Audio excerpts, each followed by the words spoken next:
Today we're talking about the landmark issue of Marvel Comics number 1000, and whether or not I'm sick of landmark issues. On one fateful day, at 8 p.m., in the year 1939, a guild of scientists greet Professor Horton.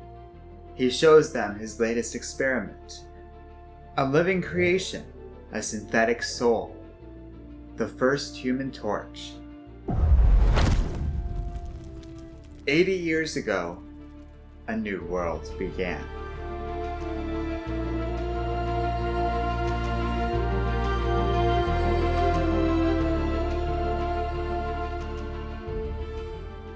Hey everyone, before we continue, just a quick reminder that if you like Comic Island, be sure to subscribe to our channel and check out our Patreon page in the video description below.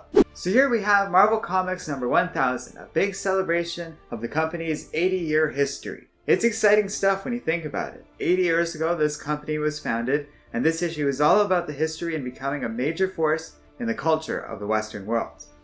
But I admit, going into this thing, I was a bit skeptical. We've had a lot of these sort of anniversaries lately, and after all the stuff DC has been celebrating, it's hard to work up the same feelings for Marvel so shortly after Action and Detective Comics number 1000. Yet I have to say, this comic really is special. 80 years, 80 creative teams, 80 different stories all in one comic. That's a cool and different enough experiment covering all of Marvel that I was on board with it. I really enjoyed this comic and hope you all did too. On Earth, he is seen as a threat, something to be nullified. They call him Galactus, the devourer of worlds, as if that is all he is. To sheep, the farmer is the shape of love and safety, and protection. Yet if the farm is big enough, they may never notice the farmer to begin with, the sheep never understanding the value of the farmer. She may be his favorite, most treasured among the flock. She will only know the farmer at the end, when it is time to harvest, when he hungers. But without the farmer, there is no farm. There is no life, and a service that is never known on Earth is no less true.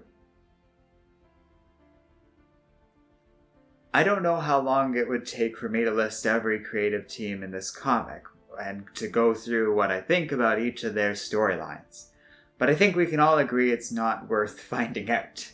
Nevertheless, it should be noted that part of the appeal of this issue is that there are so many cool people and personal favorites of mine involved in this thing.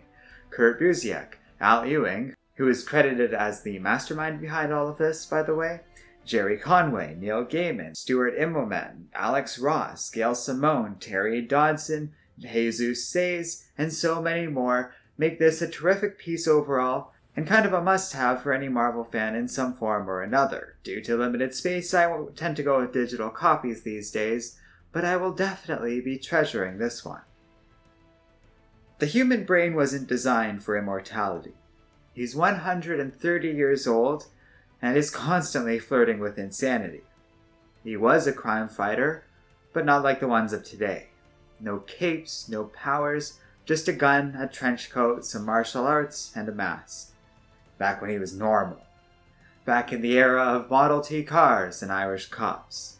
He fought drug cartels and pornography rings until he ran foul of the Dragon Tongue crime syndicate. And then he faced their leader, an immortal. So she cursed him with the same affliction. It changed the nature of their conflict. Now there were world wars, and nations would rise and fall. He understands now, though, that she just couldn't be alone. His name is Night Raven, and this is his purpose.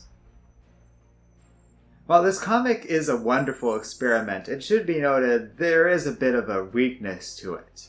By having each story being only one page, they are very short but sweet, and as such, they're kind of shallow. There isn't a lot of depth to them. That being said, the writers do find all sorts of creative ways to showcase their own personal take on each story. The fun is in the collection, the ambition, and in the idea. No one story offers much more than a nod to whatever milestone is being mentioned here, but it is a lot of fun on the whole, and if you're paying attention, there is a larger, pretty clever narrative going on here. At Damage Control headquarters, a new intern is being given a tour of the facility. He is reassured that everyone at the company starts out in this position, but the things you get to see and the people you meet. Suddenly, the Vulture swoops in and steals a box containing relics from an alien race known as the Chitauri. As the Damage Control employee looks around, he calls HR and informs them that they're going to need to find a new intern. It should be noted that the short little beats of story that consistently work their way through the entire history of Marvel Comics, though not featuring anything game-changing, really got me in the mood for celebrating the history of Marvel when I went into this thing explicitly not feeling that way. I was not in the best mindset for fully enjoying this comic, and I really love this thing. So that speaks to how great it is. It was a wonderful take on the company's own history and the stories they've told. And it had a few little gems concerning what we can expect out of next year, and maybe even the future beyond that. And closing things out on a very touching, giant memorial to the many people who have shaped these characters that we love, who are no longer with us. Like I said earlier, this comic really feels like a must-have for any Marvel fan, in whatever form you can get it in. It's one hell of a ride. He was supposed to have died. His name is Rick Jones. He's partnered with the Hulk, Captain America, and multiple Captain Marvels. He doesn't die easy, and understands the universe better than anyone. Marvel can't kill him for good. Rick is comically aware, something he can't explain to the others. But the readers and viewers will understand. And now, Rick is going to go and enjoy a beer.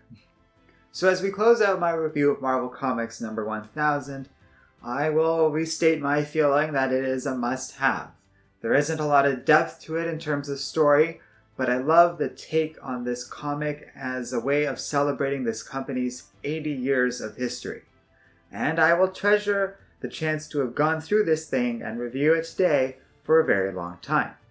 This is a warm, benevolent review, but I absolutely think that Al Ewing and everyone else involved in Marvel totally deserve it. This was awesome, a great reminder of why I love Marvel Comics so much in the first place. In the age of Camelot, a group of occultists created a magical mask that allowed peasants to be the equals to that of Arthur's knights. Anyone could become a hero. The occultists preserved the mask for centuries until the group evolved into a team of mad scientists called the Enclave. And they've started a war that may still be going on today. The Blue Marvel reviews this information with Night Thrasher and Mr. Wu, and they agree to investigate this further. They consider a name for themselves, one that hasn't been used for some time: the 3 X's.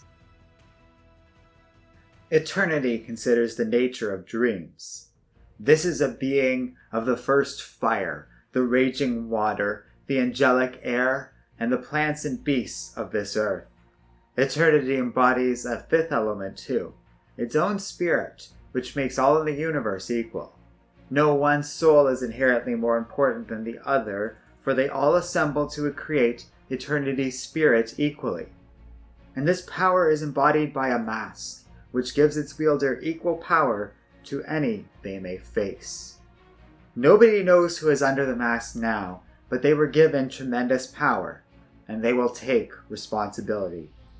The Enclave has been at war for 80 years, ever since the first Human Torch lit itself all that time ago. But it will end with the Knight Rider. The Enclave detects the Eternity Mask's return, but it is no matter, for Korvac is online.